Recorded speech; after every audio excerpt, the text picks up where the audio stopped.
60 साल की उम्र में रिटायर होने के बाद लोग क्या करते हैं? रेस्ट करते हैं, पेंशन लेते हैं, कभी कभी शाम को चाय पे पॉलिटिक्स डिस्कस करते हैं। लेकिन हरी सिंह ने ये जिंदगी नहीं चुनी। रिटायर होने के बाद उसने चुनी कि एक अकेली सी जिंदगी, पेड़ों के बीच में, जमीन के साथ। हरी सिंह 60 साल के थे, रिटायर्ड फॉरेस्ट गार्ड थे। 35 साल उन्होंने जंगल में बिताए थे। सब पेड़ों के नाम जानते थे, सब पक्षियों की आवाज पहचानते थे। लेकिन जब वो रिटायरमेंट के बाद अपने गांव आए, सब कुछ बदल चुका था। पेड़ काटे जा रहे थे, जमीनें बेची जा रही थी। जो तालाब गांव के पास में था, जहां वो बचपन में नहाया करते थे, वो अब कूड़े का घर बन गया था। जब उसने लोगों से बात की इस मामले में, तो लोगों ने बोला यही तो अर्बन डेवलपमेंट है।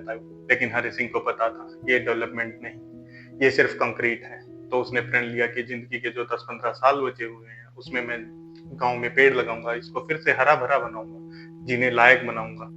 उसके पास सेविंग्स थी, गांव में 5 बीघा जमीन भी थी जो बीजी हुई थी। तो उसने सोचा यहीं से प्लांटेशन शुरू करता हूँ। लेकिन हर्डल्स बहुत आई। गांव वाले हंसते थे कि ताऊ पेंशन के बाद पागल हो गए। बेटे ने बोला पिताजी अब रेस्ट कीजिए, क्यों खुद को थका रहे हो। सरकारी हर्डल्स भी आई। पटवारी पीला पंजा लेके आए, जो पेड़ लगाए थे वो उखाड़े गए। और उसने बोला ये रेजिडेंशियल जमीन है, इसके लिए आपको कागज चाहिए।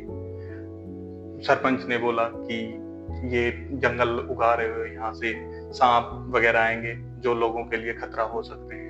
लेकिन हरि सिंह ने हार नहीं मानी थी। बहुत हर्डल्स आए, कभी पेपर का इश्यू, कभी लोकल अपोजिशन। 60 की उम्र में हाथ कांपते थे।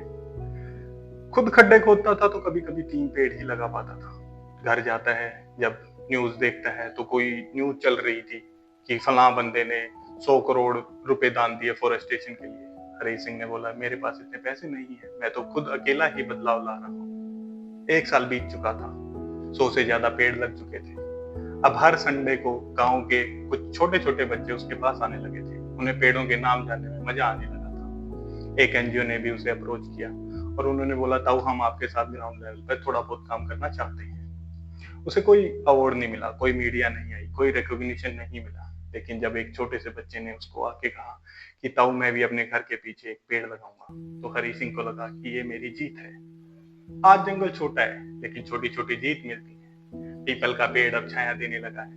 जामुन से लोग बच्चे जामुन तोड़ के खाते हैं। जो पक्षी वहां गांव में आना भूल गए थे, वो 15-20 साल बाद वापस लौट आए हैं। हरि सिंह कहता है कि जब जान कम होती है तो जमीन से ज्यादा लगाव हो जाता है। उनका बेटा 100 से ज्यादा पेड़ डोनेट करता है हर साल। गांव के बच्चे अब उन्हें जंगल ताऊ बोलने लगे हैं, और जो लोग उन पे हंसते थे, आज वो उन्हीं पेड़ों के नीचे सेल्फी लेते हैं। हरि सिंह अब ज्यादा बोलते नहीं है, बस सुबह उठते हैं और अपने पेड़ लगाने के लिए जमीन ढूंढने लग जाते हैं। कभी कभी असली परिवर्तन वायरल नहीं होता है, वो मिट्टी में होता है, कभी कभी जड़ों में होता है, कभी कभी 60 साल के बूढ़े आदमी के हाथ, थके हुए हाथों में होता है। हरि सिंह तो एक दिन वो पेड़ लगाकर चला जाएगा, लेकिन वो जंगल हमेशा याद रखेगा उसे। आप भी ऐसे किसी हरि सिंह को जानते हैं तो उन्हें अप्रिशिएट कीजिए और कमेंट में उनका नाम लिखिए, और हमें सब्सक्राइब कीजिए for more such amazing stories.